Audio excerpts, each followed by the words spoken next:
Xin chào tất cả anh em. Hôm nay thì IPF trong tay anh em thì chủ nhật thì hôm nay thì giao lưu với tất cả anh em. Nhưng mà hôm nay là chơi nắng. IPF cùng chơi nhà Jin siêu 81. Nếu mọi người thấy IPF trong video của Jin siêu thì như ủng hộ kênh của Jin siêu nhá, để Jin siêu có động lực ra video sau hơn. Tại vì hôm nay thì chơi nắng thì anh em mình cùng giao lưu hát hò bài dân ca cho đây. Nếu anh em nào thấy video này, nếu ủng hộ chia sẻ trên Facebook và trên Discord để anh em mình ủng hộ lại các bạn. Nếu các bạn có đam mê YouTube thì phải comment để anh em mình thấy thì ủng hộ nhau để phát triển hơn. Đây thì IK nhá anh em ạ. Đây là IK cũng là idol trong team của Ian. Chào mọi người nha. Chào mọi người, chào tất cả anh em nha. Hôm nay thì anh em mình thì chơi vui vẻ thôi, không có gì đâu. Nếu mọi người thấy ủng hộ kênh của Jin siêu nhá. Cảm ơn tất cả anh em xem nha. Cái này là IK, đây là IPF, đây là Ibloang, đây là Jin siêu 81. Cái này mình là Du siêu 81 nha. Anh em ủng hộ kênh của Jin siêu 81 nha. Đây con tem này, đang vui, đang uống nước ngọt và uống cà phê. Anh em chủ nhật nha. Mình cũng nói cho tất cả anh em thì đây là trong tay của Ian. Hôm nay thì mình giao lưu hát hò ở trên kênh cho đây. IPF, IK, Yoshitomo, Ibloang Vlog, Jin siêu 81. Cái chủ kênh này là Jin siêu 81 anh em nha, là Jin siêu 81. Jin siêu 81 giới thiệu tất cả anh em.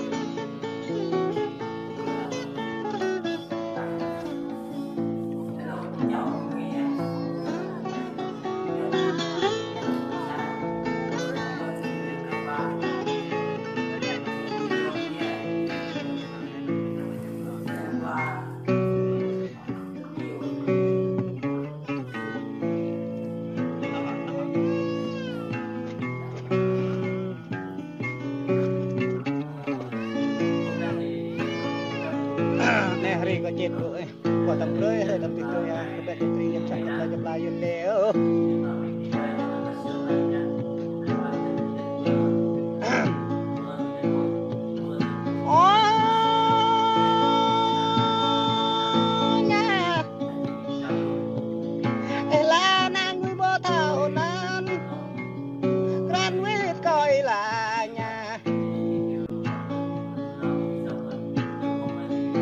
Hãy pran đuôi bầu ona đuôi chân là đuôi nhà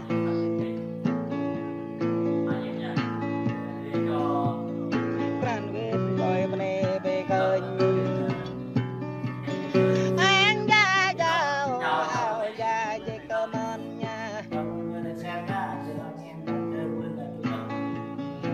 hãy trôi lên sang đi khóc má tơ là nè chàng tơ riêng là lều chụp lên hạt chua tô bè nghe ở nhà thầy làm như ta ô chưa rồi về tam mình có thao có ra tươi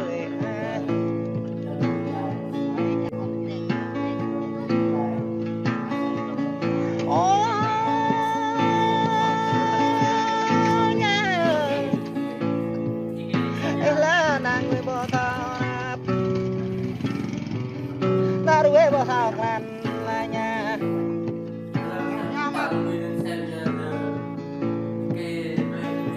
làm bết bữa ra bò nếp chia giang bết bữa ra tôi nhà sơ ruột nhà tua nan có ekran bờ cầm rồi tam tiếng la tuổi ole ô rong bè quay chip tôn đi la liều chụp lên mặt và tôi bé tôi đi ôi nhung lên ôi dạ đập mê hao quạ lên ôi sao giờ từng rồi ba quạnh cloud đáng người cô đạt tuổi vừa có pháp là còi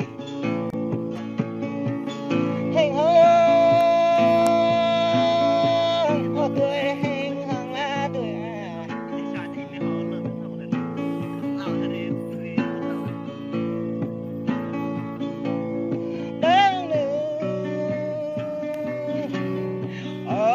prebi coi lô lê lô loài ở tươi này bên xoay về đông buông nhà gar nhớ tươi đông nữ trong lịch kỳ cô tiêu này ô cái năm nó bao đằng sau cái năm quảng ta tươi nữa vô liền ta biết chưa một giờ tươi này nhất là trâu rì mùng lao chăn rồng rồng lao lùi là tươi nữa ôi chưa tôi trẻ gian nguyên trăng trên đời giờ tươi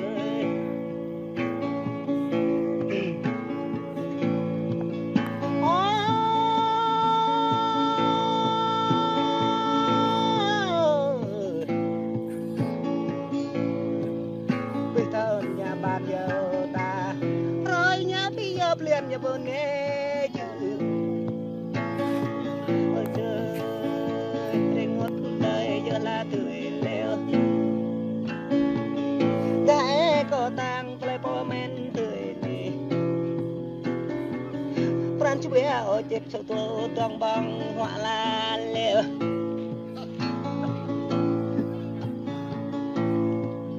có đời liền sang sang cái tôi lại sang rồi này là tươi hư sang đi hẹn hò lại ở đây khi tôi ra qua bờ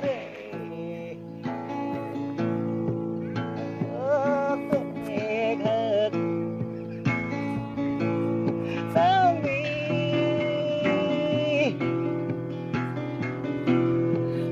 kali kinh quay dulu nih, lại pamen giờ mày.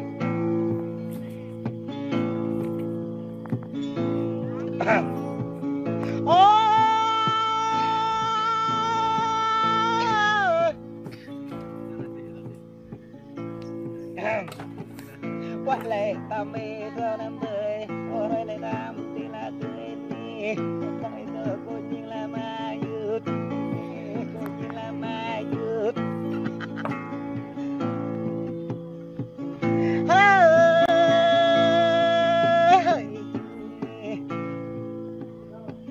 Tổ rì đen như tươi một đèn tôi có là tươi là tươi đi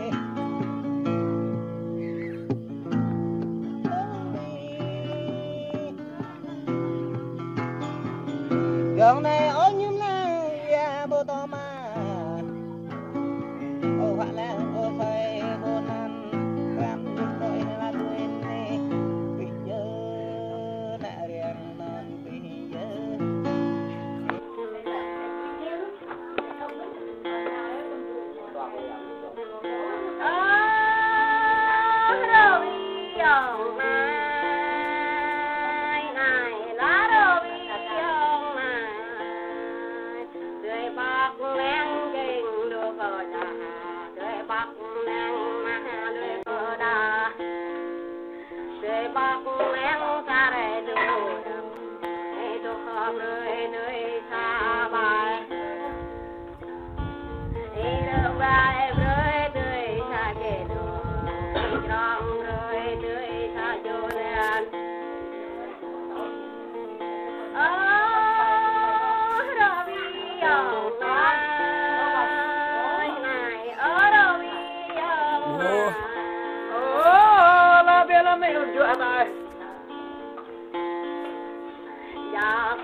giờ hàng phải rồi ngay lẽ bao giờ hàng hồ